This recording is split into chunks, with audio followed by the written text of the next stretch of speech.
Hi guys! Pakita ko po sa inyo ang aking pong ginagawa. Ito po siya. Ayan po siya. Tinatanggalan ko po siya ng mga ganito po. Ayan po. Ang tawag po niyan dito sa Saudi po ay kamon. Ito po siya. Ito po yung nalinisan ko. Ayan po siya.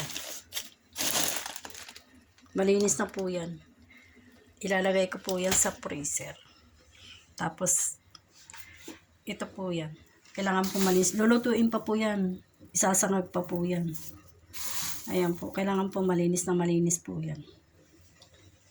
Nakita niyo po, ayan po siya. Tapos lulutuin po, isasangag ko pa po yan. Tapos, ganito po ang labas niyan. Sa final po, ayan po. Kamon po. Maganda po yan sa katawan. Yan lang po ang pangsahog nila dito.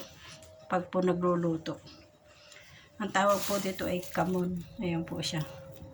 Pagmasdan nyo po. Maganda po yan. Pangsahog po sa mga pagkain po dito. Ayan po. Ayan po ang aking ginagawa po ngayon. Tatanggalan ko po siya ng dumi. Ayan po. Mga ganito po ang tatanggalin dyan.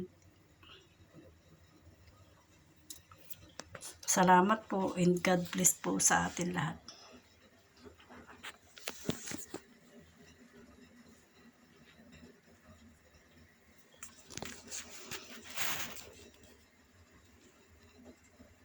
Gumagawa pa akong gawa. Ayan.